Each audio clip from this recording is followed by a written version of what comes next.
Good morning everyone. आज हम भूगोल का ये सिक्सवा इसमें आर्टिकल है, सिक्सवा अध्याय इसमें हम पढ़ेंगे। और आज हम इसमें जानेंगे जो विंध्याचल पर्वत है और सतपुड़ा पर्वत है, इसके बारे में हम पूरी जानकारी इसमें जानने की पूरी कोशिश करेंगे। तो आज हम आगे बढ़ते हैं इस लेक्चर में और आगे बढ़ते हैं और एक एक करके हम समझते हैं सारी चीज़ें। सबसे पहले थोड़ा मैं ओवरव्यू आपको देता हूँ कि देखिए भारत का पूरा मैप है। इसमें ये आपका पूरा प्रायद्वीप भारत मिलेगा जो पूरा समुद्र तट है ये अपना। इसमें समुद्र तट में कितने अपने स्टेट हैं? 9 स्टेट हैं। 9 स्टेट कौन कौन से हैं? इसमें गुजरात आएगा, महाराष्ट्र आएगा, गोवा आएगा, कर्नाटक आएगा, केरला आएगा, इसके बाद तमिलनाडु, इसके बाद आंध्र प्रदेश, उड़ीसा और वेस्ट बंगाल जो हमारा यहाँ पे है। ये हमारे जो 9 स्टेट ऐसे हैं जो मतलब समुद्र के साथ अपनी जो बाउंड्री शेयर करते हैं, जो मतलब ये हमारे स्टेट हैं। बहुत बड़ा हमारा जो समुद्र तट है, इसकी वजह से हमारा जो समुद्री व्यापार भी है बहुत ज़्यादा होता है। अगर मैं उत्तर से लेकर अगर मैं दक्षिण तक की अगर मैं कुल इसकी अगर मैं लंबाई की बात करूं तो यह है 3214 किलोमीटर। अगर मैं पश्चिम से पूरब तक की अगर मैं पूरी टोटल लंबाई की बात करूं तो यह है 2933 किलोमीटर। हमारे पड़ोसी देश कौन कौन से हैं? हमारे पड़ोसी देश हैं पाकिस्तान, अफ़गानिस्तान, इसके बाद हमारा चाइना आ जाएगा, तिब्बत लगा हुआ है, ये ऊपर ये वाला क्षेत्र पूरा तिब्बत का है। इसके बाद ये नेपाल है, ये भूटान है, ये म्यांमार है और ये बांग्लादेश है। समुद्र से हमारी बाउंड्री शेयर करता है श्रीलंका नीचे से, तो ये है। अगर मैं यहाँ बात करूँ तो यहाँ पे सबसे ऊंचे पर्वत अपन को मिलेंगे, हिमालय पर्वत मिलेंगे। यहाँ पे अपना कंचनजंगा है, यहाँ पे अपना K2 है। अगर मैं इसकी बात करूँ तो इसको हम इंदिरा कॉल बोलते हैं, इंदिरा कॉल। इसको बोलते हैं हम नीचे बोलते हैं इंदिरा पॉइंट। अगर इसको बोलते हैं हम गुहार मोती और इसको बोलते हैं किबुथु। अब हम बढ़ते हैं आगे बढ़ते हैं और जानते हैं कि एक चीज़ जो हमारी थोड़ी अभी बाकी थी, तो इसके बारे में आज हम जानेंगे। हाँ, तो ब्लैंक मैप हम ले रहे हैं। तो सबसे पहले हमारा जो अभी पूर्वी और पश्चिमी घाट के बारे में थोड़ा सा रह गया था। क्या होता है कि हमारा ये मानसून यहाँ से हमारा मतलब आता है, जो हमारा जो मानसून की जो दिशा होती है दक्षिण पश्चिम हमारी मानसून की दिशा होती है। तो क्या होता है कि ये हमारा पश्चिमी घाट है जिसकी लंबाई लगभग 1600 किलोमीटर है। लंबाई लगभग आपको यहाँ से यहाँ तक ये पूरा लगा हुआ है। लंबाई पूरी इसकी 1600 किलोमीटर आपको मिलेगी। 1600 किलोमीटर इसकी लंबाई मिलेगी। और अगर मैं इसकी टोटल औसत ऊंचाई देखूं तो औसत ऊंचाई लगभग 1300 मीटर इसकी औसत ऊंचाई है, जो यहाँ से आने वाले मानसून को रोक देती है। तो यहाँ पे ये वाला क्षेत्र में भारी बारिश होती है और ये वाला जो क्षेत्र कहलाता है ये वृष्टि छाया प्रदेश कहलाता है, जहाँ पे बारिश बहुत कम होती है। तो ये है। हाँ, तो हमने ये जाना अभी तक कि यहाँ पे ये क्या क्या था। तो सबसे पहले हमारे यहाँ हमारे देश का जो मानसून आता है तो सबसे पहले केरला में प्रवेश करता है। केरला में सबसे पहले आता है। तो पहले वाले हमने इसमें सारी चीज़ें हमने जानी है। अब हम थोड़ी इसमें ये जानते हैं। देखिए महाराष्ट्र में जो है आपको अजंता एलोरा की जो मतलब पर्वत हैं ये आपको मिलेंगे। अजंता जो मतलब आपने देखा होगा कि अजंता की गुफाएं भी हैं यहाँ पे मिलती हैं, तो अजंता यहाँ पे मिलने वाली हैं। ठीक है। अगर मैं यहाँ की अगर मैं बात करूँ तो यहाँ वाला क्षेत्र में आपको बालाघाट की जो पहाड़ियाँ हैं यहाँ पे मिलने वाली हैं। बालाघाट की पहाड़ियाँ, बालाघाट एक आपका जिला मिलेगा मध्य प्रदेश का, लेकिन बालाघाट जो क्षेत्र है, बालाघाट की जो आपको पर्वत मिलेगा ये मिलेगा आपको महाराष्ट्र में। यह है बालाघाट यहाँ मिलेगा। और बाबा बुधान की पहाड़ियाँ आपको यहाँ मिलेगी। बाबा बुधान की पहाड़ियाँ यहाँ मिलेगी, ये चंदन के लिए बहुत प्रसिद्ध हैं। बाबा बुधान की पहाड़ियाँ यहाँ मिलेगी। और मलायागिरी पर्वत आपको यहाँ मिलेगा। मलायागिरी पर्वत आपको यहाँ मिलने वाला है। अगर मैं यहाँ की बात करूँ तो यहाँ आपको 3 पर्वत मिलेंगे। एक तो आपको नीलगिरी पर्वत है, ये सबसे बड़ा यहाँ पे श्रृंखला होती है नीलगिरी पर्वत। नीलगिरी पर्वत।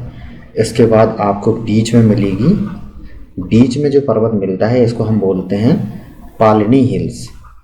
जो पालनी हिल्स हैं वो यहाँ मिलेंगी, पालनी हिल्स मिलेगी। और सबसे नीचे मिलेगी आपको अन्नामलाई। अन्नामलाई जो है सबसे नीचे मिलने वाली है, तो अन्नामलाई सबसे नीचे हो गई। अब मैं आपको ये देखूँ कि पश्चिमी घाट किन किन स्टेट में पड़ता है, तो वो हमने जाना था, लेकिन एक बार हम इसका ओवरव्यू देते हैं और फिर इसके बाद बढ़ते हैं हम सतपुड़ा की तरफ। तो अगर मैं पश्चिमी घाट देखूं तो पश्चिमी घाट का जो सबसे पहला स्टेट, क्योंकि यहाँ से शुरू होता है, तो सबसे पहला स्टेट जो है वो है गुजरात।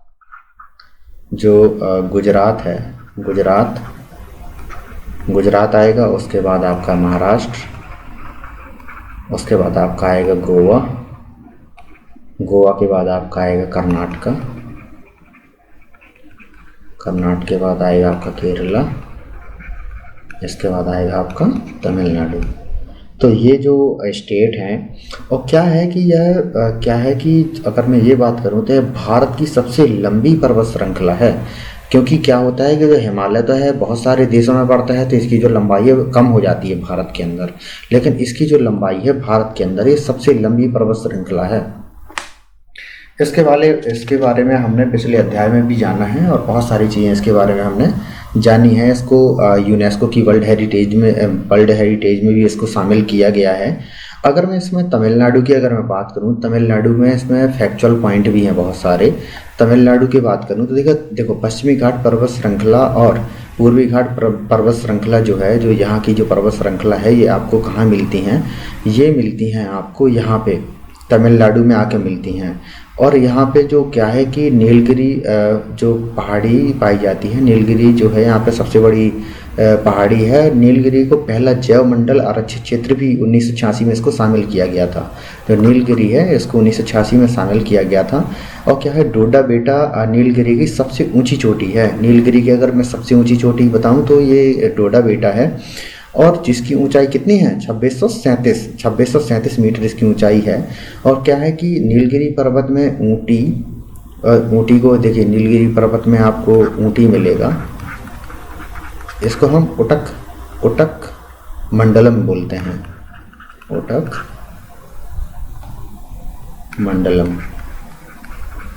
मंडलम इसको बोला जाता है, उटक मंडलम। और यह कोयम्बटूर है। इसमें दो जनजातियां भी यहाँ पे पाई जाती हैं, इसको हम टोडा जनजातियाँ। क्या है, दक्षिण भारत की सबसे बड़ी जनजाति है कौन सी? टोडा।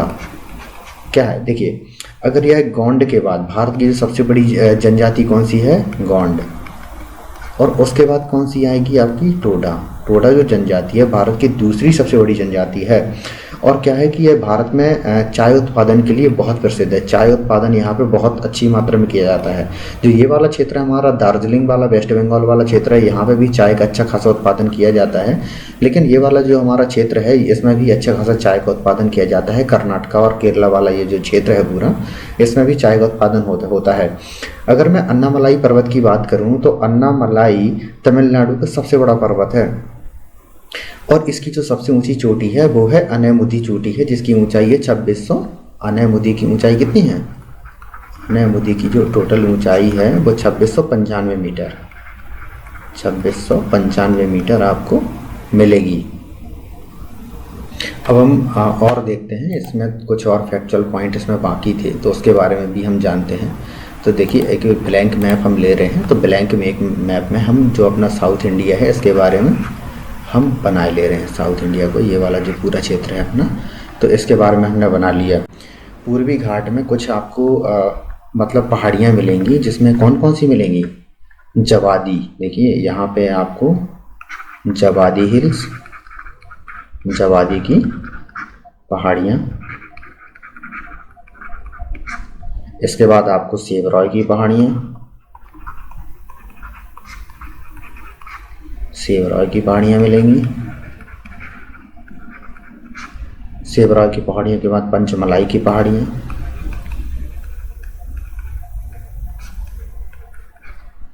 पंचमलाई की पहाड़ियाँ मिलेंगी आपको। इसके बाद सिरुमलाई की पहाड़ियाँ मिलेंगी आपको, सिरुमलाई की पहाड़ियाँ यहाँ मिलने वाली हैं। क्या है कि केरल वाले हिस्से को कार्डमम हिल्स कहा जाता है। जो यहाँ पे जो होता है ना, इसको जो केरल वाला हिस्सा है इसको कार्डमम हिल्स बोल जाते हैं। इलायची का बहुत अच्छा उत्पादन होता है। इलायची की पहाड़ी भारत की सबसे दक्षिणतम पहाड़ी है। अगर हम यहाँ पे बात करें तो जो कार्डमम हिल्स है ये सबसे दक्षिणतम जो पहाड़ी होती है इसको हम कार्डमम हिल्स बोलते हैं। और मैंने आपको कर्नाटका का मलायगिरी पर्वत के बारे में आपको बताया था। मलायगिरी जो पर्वत जो कर्नाटका और केरला के बीच में है, जो कर्नाटका और केरला के बीच में आपको पाया जाएगा, ये सीमा बनाता है एक्चुअल में कर्नाटका और केरला के बीच में। यह है अपने चंदन की लकड़ी के लिए बहुत प्रसिद्ध है। ये वाला जो क्षेत्र है ये चंदन की लकड़ी के लिए प्रसिद्ध है। चंदन की लकड़ी के लिए यह प्रसिद्ध है। ये क्या है कि चंदन की लकड़ी के लिए तो ये प्रसिद्ध है ही, साथ में हाथियों के लिए भी प्रसिद्ध है। यहाँ पे जो हाथी है वो भी बहुत बड़ी मात्रा में पाए जाते हैं। आपने सबसे ज़्यादा सुना होगा, सबसे ज़्यादा हाथी पाए जाते हैं केरला और इसमें कर्नाटका में सबसे ज़्यादा आपको मिलेंगे आपको। क्या है मैसूर को भारत की चंदन की नगरी भी कहा जाता है। यहाँ पे जो मैसूर है इसको मैसूर को चंदन की नगरी कहा जाता है। चंदन नगरी मैसूर को कहा जाता है, चंदन नगरी। क्या है कि अगर मैं बाबा बुधान की सबसे ऊंची चोटी की अगर बात करूं, बाबा बुधान की पहाड़ी को मैंने बताया था। बाबा बुधान की पहाड़ियाँ आपको यहाँ मिलती हैं। बाबा बुधान की जो सबसे ऊंची चोटी है उसका नाम है कुद्रेमुख। बाबा बुधान की सबसे ऊंची चोटी है। अगर मैं मुल्लनगिरी भी सबसे ऊंची चोटी है। मुल्लनगिरी भी सबसे ऊंची चोटी है और यह पता है खदानों के लिए बहुत प्रसिद्ध है।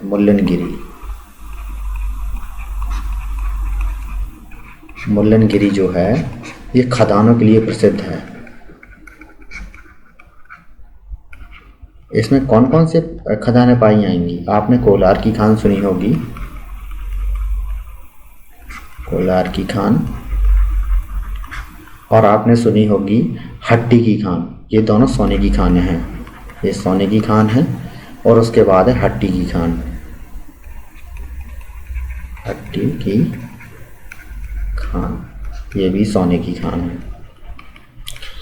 अगर मैं महाराष्ट्र की बात करूं, अब मैं महाराष्ट्र में दूसरा पेज ले रहा हूं।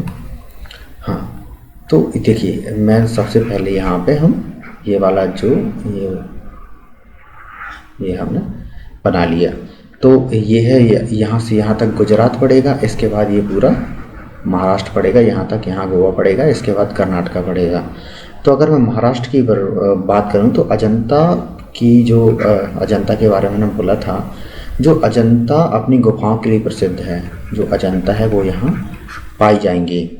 और क्या है, अजंता कहाँ पे स्थित है? औरंगाबाद में। देवी का मकबरा कहाँ पे है? औरंगाबाद में। देवी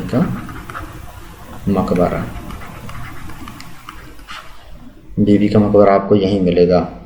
और इनका निर्माण किसने करवाया था अजंता की गुफाओं का? राष्ट्रकूट वंश के शासकों ने। राष्ट्रकूट वंश के शासकों ने इसका निर्माण करवाया था। अगर मैं क्या है कि अगर यहाँ पे हरिश्चंद्र की भी पहाड़ियाँ पाई जाती हैं, हरिश्चंद्र की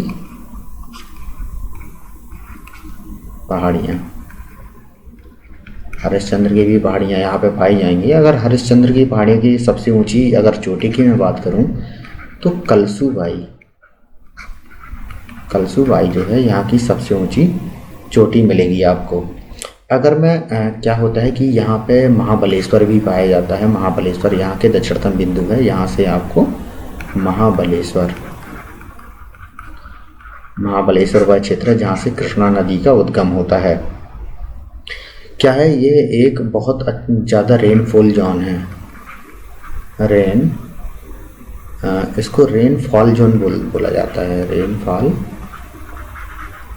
जोन, इसको रेनफॉल जोन हम बोलते हैं। और इसमें सबसे ज़्यादा यहाँ पे वर्षा होती है। अगर महाराष्ट्र की मैं बात करूँ, हाईएस्ट होती है यहाँ पे। क्या होता है कि जो कृष्णा नदी का उद्गम है वो भी यहीं से है। कृष्णा नदी देखिए, मैं आगे की जो चैप्टर, अब नेक्स्ट वाला जो चैप्टर होगा वो नदियों के बारे में ही है। तो इसमें जो सबसे पहले मैं करवाने वाला हूँ वो सिंधु नदी के बारे में।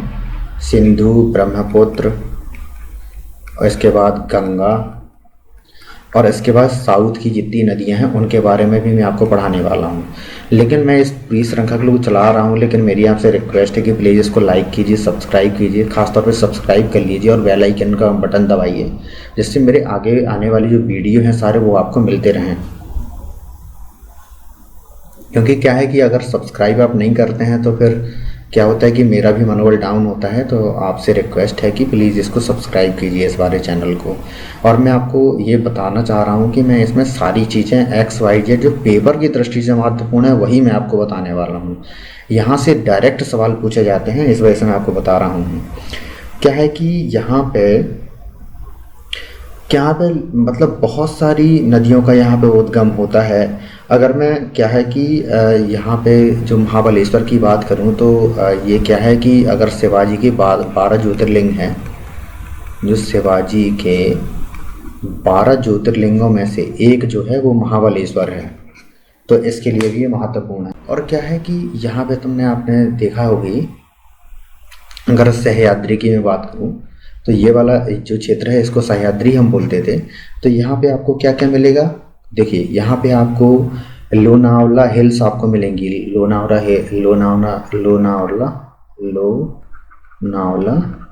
हिल स्टेशन भी आपको यहीं मिलेगा। लोनावला हिल स्टेशन भी आपको यहीं मिलने वाला है। खंडाला, जो खंडाला है हिल स्टेशन, वो भी आपको यहीं मिलने वाला है। अगर मैं गुजरात की बात करूं, देखिए ये वाला जैसे अगर हम यहाँ पे बनाते हैं, अगर ऐसा ये वाला क्षेत्र है गुजरात है, तो गुजरात में कौन कौन से मिलने वाले हैं, देखिए गिर और गिरनार। क्या है ये, गिरनार मांडव और बरडा। ये क्या है कि ये जो पड़ता है मांडव में बोलता हूँ, तो ये क्या है कि ये राजकोट में पड़ता है और ये पड़ता है पोरबंदर में। ठीक है, तो ये वाला क्षेत्र ये है, तो ये यहाँ पे पाई जाएंगी, ये गुजरात की पहाड़ियाँ हैं। अब हम चलते हैं सतपुड़ा पर्वत में। तो सतपुड़ा पर्वत की मैं बात करूँ तो सबसे पहले देखिए, मैं आपको सीधा मैप में आपको दिखाता हूँ। देखिए, जब हमने ये जाना, देखिए ये हमारा पूरा ही हिमालय क्षेत्र है, ये हमारा अरावली पर्वत है, ये हमारा ये पश्चिमी घाट है, ये पूर्वी घाट है, ये हमारे आइलैंड हैं। तो ये वाला जो दो हिस्से हैं, एक तो है हमारा विंध्याचल पर्वत वाला और एक है सतपुड़ा पर्वत वाला। तो सतपुड़ा पर्वत के भी कई भाग हैं, जिसमें आपको महादेव की पहाड़ियाँ मिलेंगी, छोटा नागपुर की पहाड़ियाँ मिलेंगी, और इसी का भाग है गारो खासियो जयंतिका, जो इसी का भाग है, ये बीच में लुप्त हो गई है और आगे आके निकल गई है। तो अब मैं इसके बारे में बताता हूँ। तो जो किस किस राज्य में ये मिलेगी आपको, इसका जो अगर मैं पूरा क्षेत्र विस्तार देखूँ तो ये गुजरात में मिलने वाली है, गुजरात में मिलेगी। गुजरात के बाद आपको महाराष्ट्र में मिलेगी, महाराष्ट्र में भी ये मिलने वाली है। महाराष्ट्र के बाद मध्य प्रदेश में मिलेगी, मध्य प्रदेश के बाद आपको छत्तीसगढ़ में मिलेगी, छत्तीसगढ़ के बाद आपको झारखंड। ये ऐसे स्टेट हैं जिनमें इसका विस्तार है। इसकी 7 पहाड़ियाँ हैं, 7 पहाड़ियाँ हैं इसकी, 7 भाग ये में इसको हम बांटते हैं। तो पहली इसकी कौन है, राजपीपला।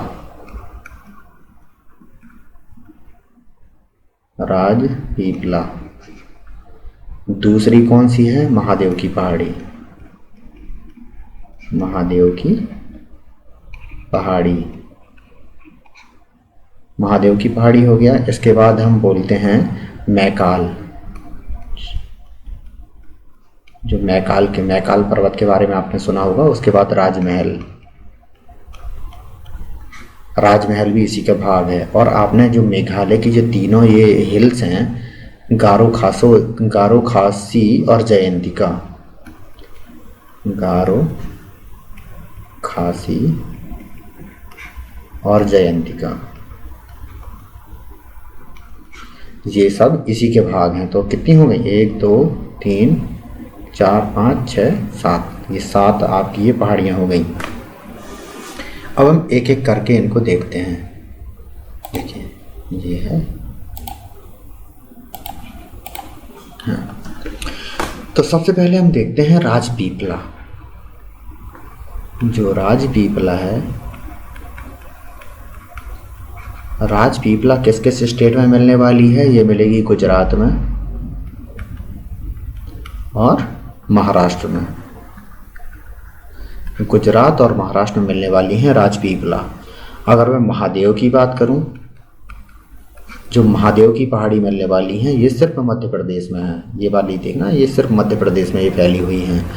अगर मैं मैकाल पर्वत की बात करूं, जो मैकाल है, मैकाल पर्वत मिलेगा मध्य प्रदेश और छत्तीसगढ़ में। मध्य प्रदेश और छत्तीसगढ़ के बीच में ये फैला हुआ है, एमपी और सीजी के बीच में, छत्तीसगढ़ के बीच में। अगर मैं राजमहल की बात करूं, राजमहल जो है वो आपको मिलेगा झारखंड में। झारखंड में मिलेगा आपको राजमहल की पहाड़ियाँ। और आपको जो गारो खासी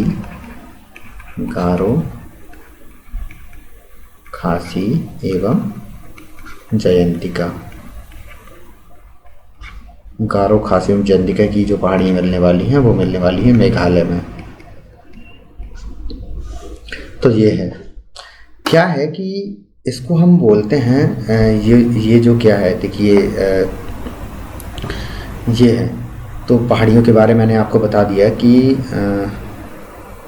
अगर मैं ये बात करूं तो क्या है कि विंध्याचल और सतपुड़ा जो है, ये ब्लॉक माउंटेन जो पर्वत श्रृंखला होती हैं उसके अंतर्गत आते हैं। ये ब्लॉक माउंटेन क्या होते हैं कि एक दो पहाड़ों के बीच में जब कोई ज़मीन धंस जाती है तो उसको ब्लॉक बोलते हैं, क्योंकि ये दोनों हिस्से ऊपर हो जाते हैं। इसीलिए हम बोलते हैं कि नर्मदा नदी हमेशा उल्टी बहती है। नर्मदा क्या होता है कि ये यहाँ से निकलती है लेकिन ये पूरी उल्टी बहती है और ताप्ती भी उल्टी बहती है। तो ये ब्लॉक माउंटेन के उदाहरण हैं।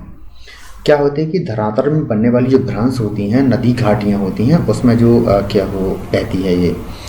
अगर मैं ये बात करूं कि अगर मैं ब्लॉक फॉरेस्ट माउंटेन की बात करूं, block forest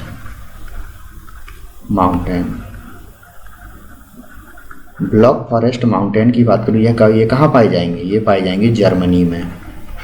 block forest mountain ये पाए जाएंगे जर्मनी में। और क्या है कि इसके एक हिस्से में राइन तथा रूर नदियाँ बहती हैं। आपने देखा होगा कि छोटा नागपुर का जो पठार है, इसको हम भारत का रूर बोलते हैं। रूर इसलिए बोलते हैं क्योंकि इसमें खनिज भंडार बहुत हैं। खनिज भंडार का मतलब है इसमें मिनरल्स बहुत पाए जाते हैं। मिनरल्स का मतलब कोयला क्षेत्र है, बहुत सारे इसमें बहुत सारे अयस्क पाए जाते हैं। लोहे का भंडारण भी यहीं पे बहुत ज़्यादा पाया जाता है, इसलिए बहुत रूर क्षेत्र जर्मनी में आपका पाया जाएगा। अगर मैं इसकी बात करूँ तो जर्मनी का कौन कौन से हिस्सा है? राइन, ये राइन और जो रूर का जो क्षेत्र है उसका, ये नदियाँ यहाँ पे बहती हैं। अगर मैं जैसे पाकिस्तान में सॉल्ट माउंटेन है, काली सॉल्ट माउंटेन है पाकिस्तान में, सॉल्ट माउंटेन पाकिस्तान में ही ये है। ब्लॉक माउंटेन का उदाहरण ये भी है, ठीक है। अगर मैं ये बात करूं कि जैसे काबुल रिवर है, तो ये भी ब्लॉक माउंटेन के बीच में बहती है। अगर मैं ब्लैक सॉल्ट माउंटेन की, देखिए क्या होता है कि पाकिस्तान में एक पहाड़ी है पूरा ब्लैक सॉल्ट का, जो काला नमक आता है ना, उसका पूरा पहाड़ है। तो ये लोग अगर इनको कुछ नहीं, मतलब इतना उसी को बेच के पूरा खा गए, आधा पर्वत इन लोगों ने ख़त्म कर दिया। ऐसे तो ये लोग हैं, ठीक है। अब हम इसके बारे में एक ब्लैंक मैप लेते हैं, उसके बारे में हम सब कुछ समझते हैं। अगर हम इसको बोलते हैं, अगर हम इसको सतपुड़ा को अगर हम 3 भागों में बांटें, मैं बता रहा हूँ, इसको हम 3 भागों में बांटेंगे। ये इसको हम सेंटर वाला जोन मान लेंगे, इसको हम ईस्ट वाला जोन मानेंगे और इसको हम मानेंगे वेस्ट वाला जोन। तो ये क्या होगा, ये जो हिस्सा है ये है गुजरात वाला, ये वाला है महाराष्ट्र वाला,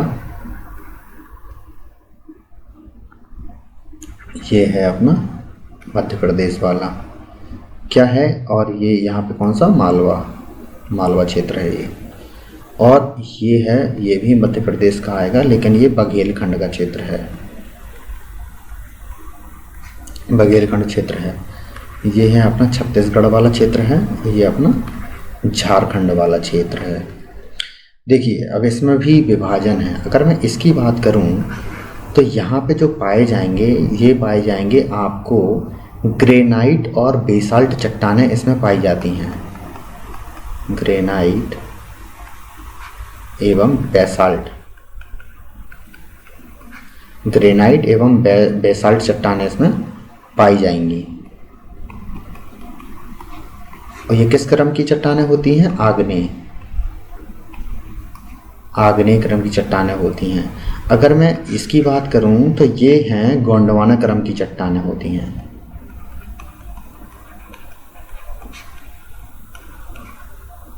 गोंडवाना क्रम की चट्टान, गोंडवाना क्रम की चट्टान होती हैं। और ये इसको हम क्या बोलते हैं, अवसादी चट्टान। अब देखो हमें इसको हम समझते हैं। देखिए इसको हम एक ब्लैंक मैप के द्वारा अब हम इसको समझने की कोशिश करते हैं।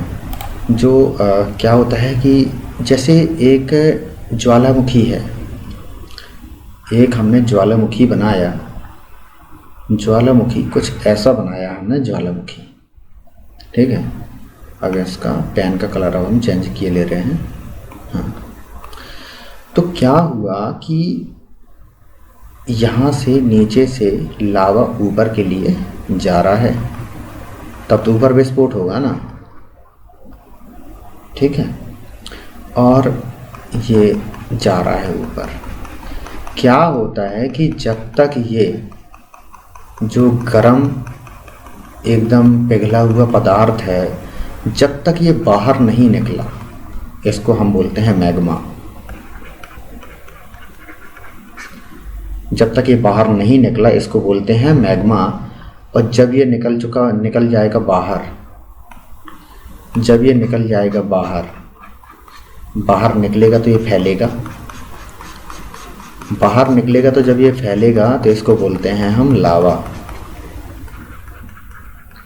अब इसमें आपने देखना कि आग्नेय और अवसादी में अंतर क्या होता है, कि ये क्या होता है कि पत्थर कैसे बनेंगे। तो देखिए क्या होता है कि जो लावा होता है, लावा के जो ठंडे होने की दर होती है बहुत होती है तेज, बहुत तेज़ी से ठंडा होता है, तेज़ी से ठंडा होता है। लेकिन क्या होता है, जो मैग्मा है, मान लो यहाँ एक दरार इसने कर ली और यहाँ पे मान लो ये भर गया, इसने एक ऐसी दरार करी और यहाँ पे ये भर गया, बाहर नहीं निकल पाया ये। तो क्या होता है कि धरती के अंदर होने के कारण, धरती के अंदर भी टेम्परेचर होता है, तो जब ये ठंडा होगा तो इसकी गति होगी बहुत बहुत धीमी। तो क्या होता है कि ये जो बेसाल्ट, ये जो मतलब जमेगा तो बहुत जल्दी जमेगा, तो इसका जो ऊपरी हिस्सा होगा खुरदरा होगा और इसको हम बेसाल्ट चट्टान बोलते हैं। इसकी जमने की दर बहुत ठंडी होती है, तो बहुत आराम से जमता है, तो ये चिकना बहुत होता है। तो इसके क्या होता है कि ग्रेनाइट होती हैं और चिकनी, जो यहाँ की चट्टान जो जमेगी वो चिकनी होगी, खुरदरी नहीं होगी। ये होता है इसके वो। और इस वाले जो क्षेत्र को हम बोलते हैं दुर्बल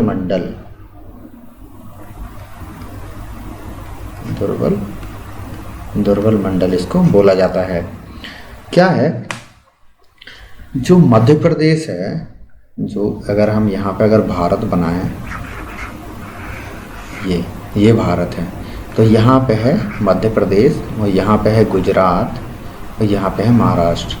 तो क्या होता है कि अगर मैं मध्य प्रदेश का पश्चिमी और महाराष्ट्र का पूर्वी हिस्से की बात करूँ, ये वाला जो क्षेत्र है, तो इसमें कुछ भाग तो बेसाल्ट चट्टानों का है, कुछ भाग तो बेसाल्ट चट्टानों का है। और क्या है, कुछ भाग बेसाल्ट चट्टान होने के कारण काली मिट्टी यहाँ पे पाई जाती है। ये जो मिट्टी है ये काली हो जाती है। एक्चुअल में ये बहुत मतलब जल्दी घुल भी जाती है, बहुत टूट भी जाती है बहुत जल्दी। तो ये यहाँ की जो मिट्टी है काली मिट्टी पाई जाती है। और क्या यह मिट्टी क्या है थी कि गुजरात के भी बहुत बड़े हिस्से में पाई जाती है, इसलिए आपने देखा होगा कि जो कपास का बहुत बड़ा उत्पादन है वो यहाँ पे किया जाता है। अब हम इसके बारे में अंतर अब हम समझते हैं। अंतर ऐसे समझते हैं कि अब हम ग्रेनाइट और बेसाल्ट में अंतर समझेंगे। जो ग्रेनाइट है और बेसाल्ट, ग्रेनाइट और बेसाल्ट चट्टानों में अंतर की अगर मैं बात करूं तो देखिए, ग्रेनाइट जो होती है वो होती है मैग्मा की। ये बनी होती है मैग्मा की।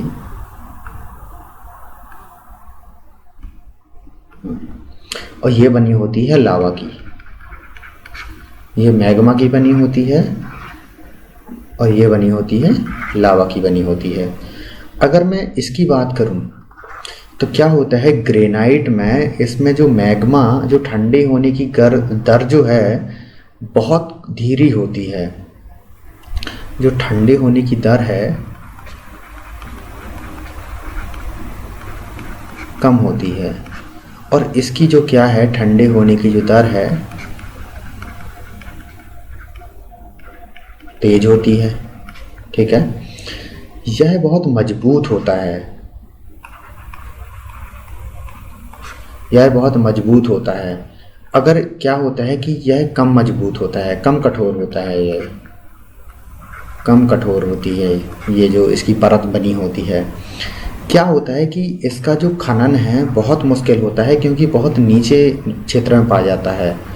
जो खनन है वो मुश्किल होता है। अगर मैं इसकी बात करूं तो इसका जो खनन है वो आसान होता है। खनन जो है आसान होता है, खनन आसान होता है, क्योंकि ये इसकी जो गहराई है वो बहुत ज़्यादा होती है और इसकी जो गहराई है वो कम होती है। इसका ये भी कारण है। क्या होता है कि हाँ, इसकी जो क्या होता है कि अगर मैं चिकनाहट की बात करूं तो इसका जो ऊपरी हिस्सा है बहुत चिकना होता है, बहुत ही चिकना होगा। लेकिन इसकी जो ख़ास बात होती है, इसका जो ऊपरी जो हिस्सा है वो हल्का खुरदरा होगा, हल्का खुरदरा, इसमें खुरदरापन आएगा। तो इसमें तो अगर मैं इसकी बात करूं तो इनका यूज़ क्या है। यूज़ की अगर मैं बात करूं तो ये जो है, जो ग्रेनाइट है, ग्रेनाइट का यूज़ हम कहाँ करते हैं? मूर्ति बनाने में। मूर्ति बनाने में ग्रेनाइट का यूज़ किया जाता है।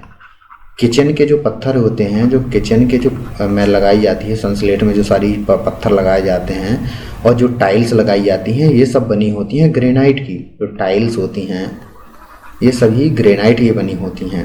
और क्या होता है कि ये जो बहुत खुरदरा होता है तो ये कुछ किसी काम में नहीं आ पाता, तो इससे जो काली मिट्टी का निर्माण होता है, इससे होता है काली मिट्टी का निर्माण। इससे क्या होता है कि काली मिट्टी का निर्माण होता है। ये है। क्या होता है कि ये जो होते हैं आग्नेय चट्टानों का उदाहरण होती हैं, और ये जो है ज्वालामुखी विस्फोट से बने होते हैं। मैंने अभी आपको ज्वालामुखी के बारे में बताया है। अब हम जानते हैं अवसादी चट्टानों के बारे में। हमें अवसादी चट्टानों के बारे में हम थोड़ी जानेंगे, उसके बाद हम आगे बढ़ेंगे। तो अगर मैं ये बात करूं कि तो क्या होता है कि जो अवसादी चट्टानें होती हैं वो है गोंडवाना क्रम की चट्टानों का भाग होते हैं। जो अवसादी चट्टानें होती हैं, अवसादी जो चट्टानें हैं वो है गोंडवाना क्रम की चट्टानों का भाग होते हैं। अगर मैं इसकी एज की बात करूं, इसकी एज होती है लगभग 300 से 350 मिलियन वर्ष पूर्व। इसका मतलब ये होगा लगभग 3 करोड़ वर्ष पूर्व से पहले होती हैं। और इस वाले काल को हम क्या बोलते हैं? कार्बोनीफेरस।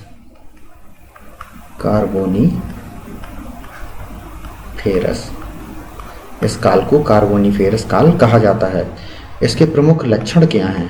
अगर मैं लक्षण की बात करूं तो लक्षण यह है कि यह एक परतदार होती हैं और यह क्या है, देखो यह परतों के माध्यम से बनती हैं। और क्या होता है कि जब परत जम जाती हैं, एक बार अवसाद आए तो फिर जम गए, फिर उसके ऊपर अवसाद जम गए, फिर उसके ऊपर अवसाद जम गए, तो ऐसे ऐसे कम करके इसके जो क्रमवार जमते रहते हैं।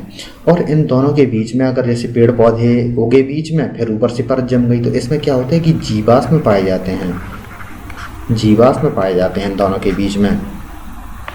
इसलिए क्या होता है कि इनको हम जीवाश्म चट्टानें भी कह सकते हैं। इसको जीवाश्म चट्टानें भी कहा जाता है इसको। देखिए क्या है जीवाश्म के क्या क्या, इसमें हम क्या क्या निकाल सकते हैं। जो अवसादी क्रम की चट्टानें होती हैं, इसके बीच में क्या होता है कि जहाँ पे वनस्पति और प्राणी के जीव होंगे, उसके क्या क्या बहुत सारा चीज़ें क्या क्या निकल सकता है। इससे हम निकाल सकते हैं, कोयला निकाला जाता है। कोयला के बीच में, कोयला के बारे में भी मैं बात करूँगा। इससे हम कोयला निकाल सकते हैं। इससे हम चूना पत्थर निकाल सकते हैं, चूना पत्थर निकाल सकते हैं। इसके बाद हम इसको निकाल सकते हैं, बलुआ पत्थर निकाल सकते हैं। इससे बलुआ पत्थर निकाल सकते हैं। इसके बाद इससे जो आपने देखा होगा, जो क्रूड ऑयल होता है, जो कच्चा तेल है, वो भी इसी क्रम की जो चट्टान है, इनके बीच में दबा होता है। और अब मैं बात करता हूँ कोयला के बारे में। देखिए कोयला में क्या होता है कि इसमें 4 प्रकार के हमें कोयला मतलब मिलते हैं। मैं एक ग्राफ से समझाता हूँ। कोयले में सबसे ज़्यादा जिसमें कार्बन की प्रतिशतता जिसमें सबसे ज़्यादा होगी, वो सबसे अच्छा कोयला होगा, क्योंकि इसमें जो वेस्ट मटेरियल है वो कम निकलता है। तो सबसे अच्छा क्रम का मतलब कैसा होगा, एक हम ग्राफ बनाते हैं, उसी से हम समझते हैं। हम इसके 4 इसमें हम भागों में बांट देते हैं। देखिए एक ऐसा कोयला है जिसमें 30 से 40% कार्बन है। एक ऐसा कोयला है जिसमें 40 से 60% कोयला है, कार्बन है। एक ऐसा कोयला है जिसमें 60 से 70% कार्बन है। और एक ऐसा कोयला है जिसमें कम से कम मतलब 70 से 90% कार्बन है। तो क्या होगा कि इसमें जो है कार्बन का प्रतिशत सबसे ज़्यादा है, तो इसमें जो वेस्ट निकलेगा बहुत थोड़ी सा निकलेगा। इसमें ज़्यादा है मतलब कम है कार्बन का, इसमें थोड़ा और ज़्यादा निकलेगा। इसमें और ज़्यादा है तो इसमें और ज़्यादा निकलेगा। और इसमें तो इतना ज़्यादा है, इसमें भर भर के इसमें वेस्ट निकलने वाला है।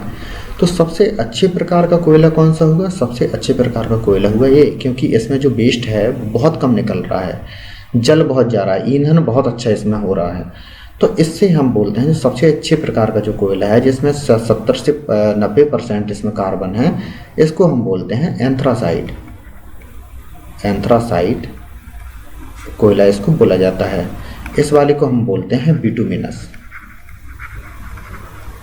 बिटुमिनस इसको बोलते हैं। और इसको हम बोलते हैं लिग्नाइट, और इसको बोलते हैं पीट कोयला। इसको हम पीट कोयला बोलते हैं। क्या होता है कि अगर कोयले में कार्बन का प्रतिशत 30% से कम है तो उसे हम कोयले की श्रेणी में नहीं रखते हैं। और भारत में सबसे ज़्यादा कौन सा कोयला पाया जाता है? अगर मैं भारत की बात करूं तो भारत में सबसे ज़्यादा पाया जाएगा लिग्नाइट कोयला। अगर मैं बिटुमिनस सबसे ज़्यादा पाया जाएगा चाइना में। और जो एंथ्रासाइट कोयला है वो यूएसए में पाया जाता है। और क्या होता है कि अगर इसमें दाब और ताप बहुत ज़्यादा हो गई तो इसमें क्या बन जाता है, जो ये जीवाश्म हैं जिसमें कार्बन है, तो ये अगर इसमें मतलब ताप और दाब अगर इसमें बहुत ज़्यादा हो गए तो इससे निकलने के बाद जो एंथ्रासाइट कोयला ये बदल जाता है, किस में बदल जाता है, ये बदल जाता है ग्रेफाइट में और हीरा। आपने देखा होगा कार्बन के अपर रूप हैं दोनों, ग्रेफाइट और हीरा कार्बन के ही अपर रूप हैं, और इसमें बदल जाते हैं, चेंज हो जाते हैं इसमें। और देखिए अब मैं बताता हूँ। अब मैं देखिए जो मैं मैप में आपको समझाता हूँ। अब हमने बहुत सारी चीज़ें इसमें देख ली। जो एमपी का जो ये बघेलखंड जो है कोयला क्षेत्र होता है, ये जो क्षेत्र है ये कोयले क्षेत्र के लिए बहुत प्रसिद्ध है। एमपी का बघेलखंड कोयला क्षेत्र है, यह सुहागपुर सबसे बड़ा कोयला क्षेत्र है एमपी का। और जो राजमहल की पहाड़ी धनबाद से सबसे ज़्यादा कोयला निकाला जाता है। राजमहल की पहाड़ी आपकी यहाँ मिलेंगी और यहाँ पे धनबाद एक जगह है, वहाँ से सबसे ज़्यादा आपका कोयला निकाला जाएगा। और क्या है कि अगर मैं छत्तीसगढ़ की बात करूं तो छत्तीसगढ़ में 5 जो ऐसी जगह हैं प्रमुख कोयला क्षेत्र हैं। अगर मैं झारखंड की बात करूं तो झारखंड में भी 5 ऐसे कोयला क्षेत्र हैं जहां पे बहुत बड़ी मात्रा में आपको मिलेगा। अगर मैं बात करूं तो कोयला निकाला कैसे जाता है। देखिए, कोयले की अगर मैं ये बात करूं कि हाँ, अच्छे कोयला में कैसे बदला जाता है। अगर हमारे पास कोई बुरा टाइप का कोयला है, अच्छे कोयले में हम कैसे बदलें, तो हम इसको बोलते हैं विनाशकारी भंजन अभिक्रिया के द्वारा। इसको हम बोलते हैं विनाशकारी भंजन अभिक्रिया।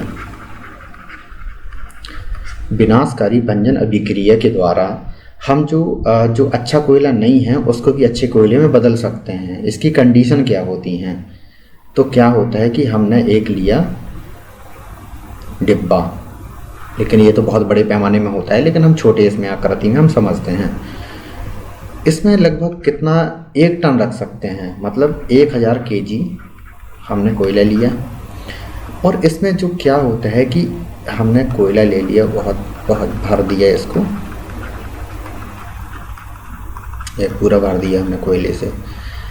ऑक्सीजन इसमें ख़त्म कर देते हैं, ऑक्सीजन की अनुपस्थिति में ये होता है। और नीचे से इसको किया जाता है गर्म। नीचे से जब गर्म किया जाता है तो इसका जो टेम्परेचर होना चाहिए 1000 डिग्री सेंटीग्रेड इसमें होना चाहिए। तो किया जाता है, तो इससे क्या क्या बनता है, तो देखिए, इससे बनता है कोक बनता है।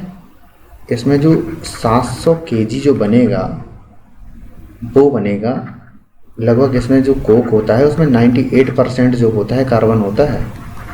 700 kg तो बन जाएगा कोक। दूसरा बनेगा तरल अमोनियम, अमोनिया जो है तरल अमोनिया। फिर क्या बनेगा, कोल टार, जो रोड में डाला जाता है ना, कोल टार। इसके बाद हम जो चौथा बनेगा वो बनेगी कोल गैस। ये इतनी चीज़ें इससे निकलने वाली हैं।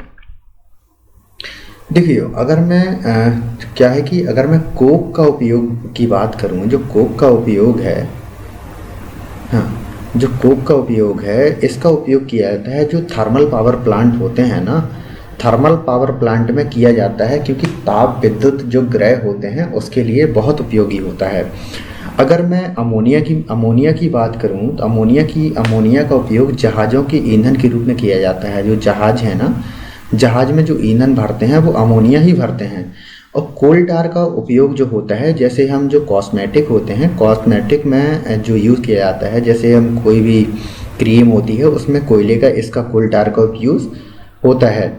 और क्या होता है कि ये जो है इसका उपयोग जो सड़कों को बनाने के लिए भी किया जाता है। तो ये चीज़ें हो गई। अब हम आते हैं जो आगे की बातें हैं उनके बारे में हम जान रहे हैं। देखिए, अभी हमने मतलब ये जाना, अब हम एक एक करके पहाड़ी के बारे में हम जानते हैं। तो राजपीपला की पहाड़ी के बारे में सबसे पहले हम जानते हैं। जो राजपीपला की की पहाड़ी ये है कि यह सतपुड़ा का पश्चिमी हिस्सा है। मैंने सतपुड़ा के 3 भागों में बांटा था ना, ये सतपुड़ा अगर ये है तो इसका जो सबसे पश्चिमी हिस्सा होगा वो ये है। और जो क्या है, ये मतलब किन किन स्टेटों में लगता है, ये पड़ेगा आपका गुजरात में, महाराष्ट्र में, और आपका पड़ेगा मध्य प्रदेश में। ये है गुजरात वाले भाग में, इसमें सापुतारा हिल स्टेशन है। सापुतारा गुजरात वाले भाग में,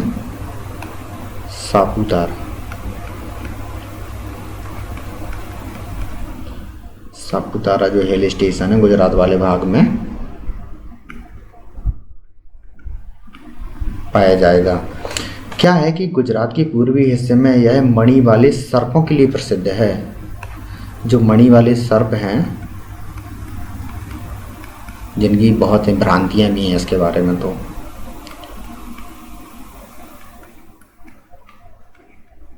जो मणि वाले सर्प हैं उसके लिए ये प्रसिद्ध है। क्या है कि अगर मैं ये बात करूं, अगर मैं इसकी राजपीपला की बात करूं, तो राजपीपला जो है ये क्या है कि गुजरात और मध्य प्रदेश के बीच ये सीमा बनाती है। मैप से हम समझते हैं सीधा, ये है, ये राजपीपला जो यहाँ पे पहाड़ी आएगी ऐसी बनी है ये। तो ये क्या है कि ये वाला जो क्षेत्र है ये है गुजरात वाला और ये है मध्य प्रदेश वाला, तो इनके बीच में ये सीमा निर्धारित करती है। मध्य प्रदेश में कहाँ है? बुरहानपुर में है ये। और जो असीरगढ़ का किला है, जो असीरगढ़ का किला है, क्या है? असीरगढ़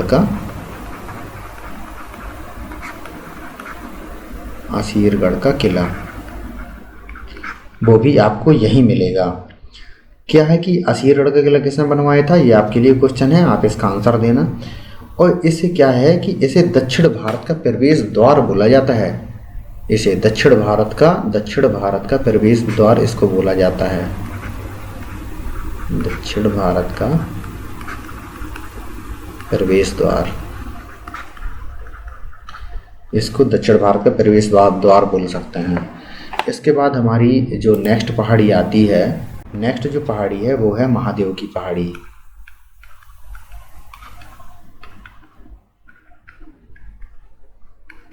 महादेव की पहाड़ी की बात करें तो यह सतपुड़ा का सबसे बड़ा हिस्सा है। यह सतपुड़ा रेंज का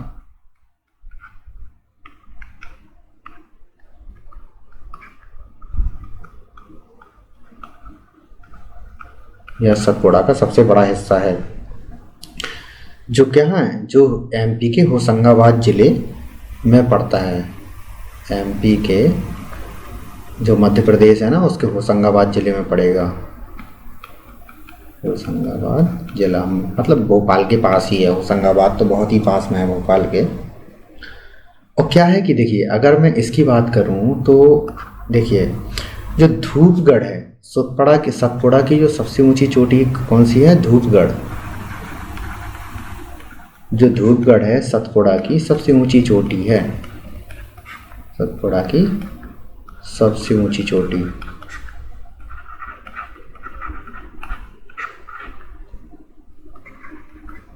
इसकी ऊंचाई कितनी है?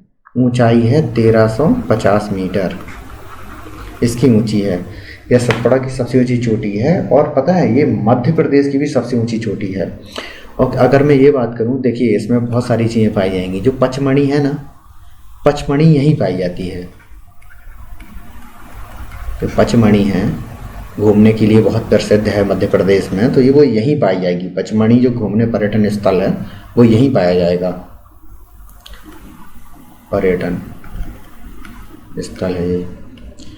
और पता है, ये मध्य प्रदेश का सबसे ज़्यादा वर्षा वाला स्थान भी है। यहाँ पे कितनी वर्षा होती है? लगभग 200 सेंटीमीटर वर्षा होती है हर साल।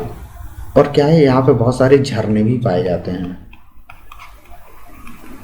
झरने, तो अगर मैं झरनों की बात करूँ तो इसमें देखिए, एक तो बी फॉल, प्रमुख झरनों की बात करूँ, बी फॉल है, डच स्कॉल है,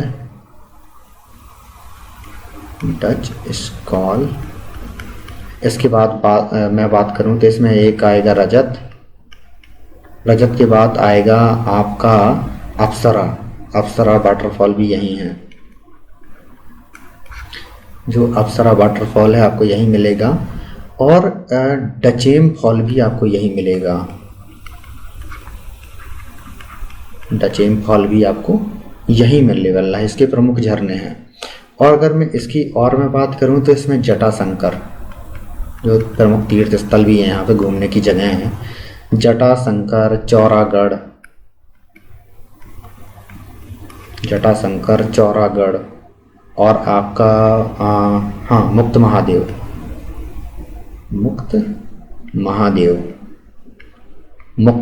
भी आपको यहीं मिलने वाले हैं। अगर मैं पांडव की गुफाएं की बात करूं तो पांडव की जो गुफाएं हैं वो भी आपको यहीं मिलने वाली हैं, पांडव की गुफाएं। पांडव की गुफाएं यहाँ आपको मिल जाएंगी। और क्या है देखिए, अगर मैं ये बात करूँ तो जो पचमढ़ी है, पचमढ़ी से एक नदी निकलती है, तवा नदी। तवा नदी निकलती है यहाँ से, जो क्या है, नर्मदा की एक सहायक नदी है। नर्मदा की सहायक नदी है, नर्मदा की सहायक नदी है। और क्या है देखिए, हाँ देखिए क्या है कि अगर मैं ये बात करूँ तो इसमें एक बांध भी बना है, तवा नदी की अगर मैं बात करूँ तो तवा में एक बांध बना, तवा नदी में एक बांध बना है, जिसको हम क्या बोलते हैं, तवा बांध ही बोलते हैं, जो इसका सबसे बड़ा बांध है। सबसे बड़ा बांध कौन सा है, तवा बांध। अगर मैं दुनिया का सबसे बड़े बांध की बात करूँ तो दुनिया का सबसे बड़ा बांध कौन सा है, दुनिया का सबसे बड़ा बांध, दुनिया का सबसे बड़ा कौन सा है, ये नहीं है, उनजॉर्ज जो डैम है, ये कहाँ पाया जाएगा, चाइना में। ये जो है दुनिया का सबसे बड़ा बांध है। ये कौन सी नदी पर है, यांगसी नदी पर, यांगसी नदी पर ये पाया जाएगा। अब हम बात करते हैं मैकाल की पहाड़ी का।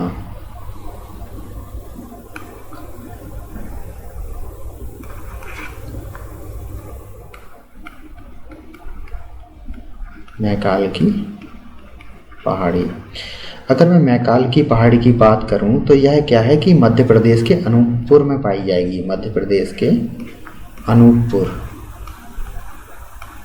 अनूपपुर में पाई जाएगी। मध्य प्रदेश के अनूपपुर में ये अवस्थित है। और क्या है कि इसमें जो अमरकंटक हिल है, अमरकंटक हिल स्टेशन भी यहीं पाया जाएगा। Amarkantak hill station, Amarkantak hill station आपको यहीं पाया जाएगा। और जो अमरकंटक जो है ना, जो एमपी की दूसरी सबसे ऊंची चोटी है, मध्य प्रदेश की दूसरी सबसे ऊंची चोटी, दूसरी सबसे ऊंची चोटी है।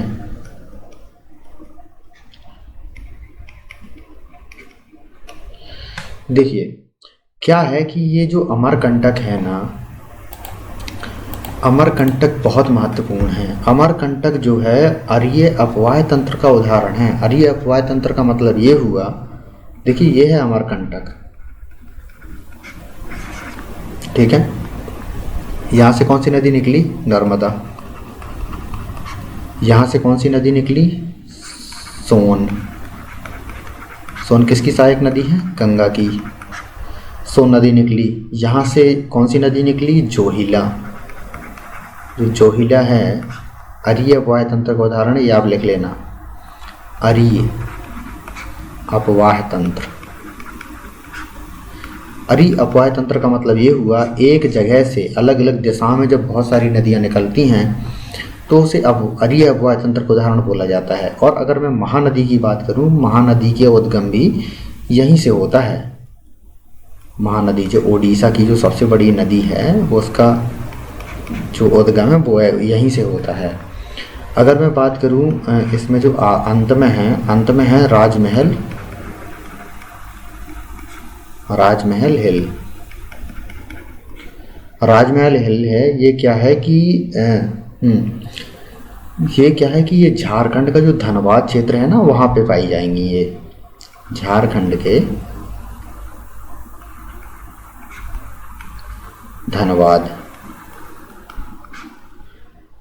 धनबाद में स्थित है। ये धनबाद में स्थित है। और क्या है कि इसका जो विशेषता ये है कि यह कोयले के भंडारण के लिए प्रसिद्ध है।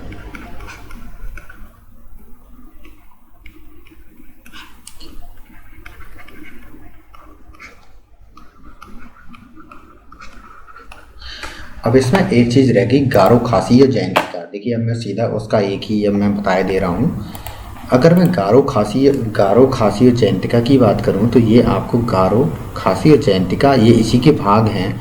और ये क्या है, यहाँ पे जो दुनिया का सबसे ज़्यादा वर्षा वाला मौसम नाम जो स्थान है वो आपको यहीं पाया जाएगा, चेरापूंजी ये वाला है। तो ये इसके लिए प्रसिद्ध है। तो आशा करता हूँ कि आपको वीडियो अच्छा लगा होगा। अगर आपको वीडियो अच्छा लगा हो तो प्लीज़ इसको लाइक कीजिए, सब्सक्राइब कीजिए और शेयर कीजिए। धन्यवाद।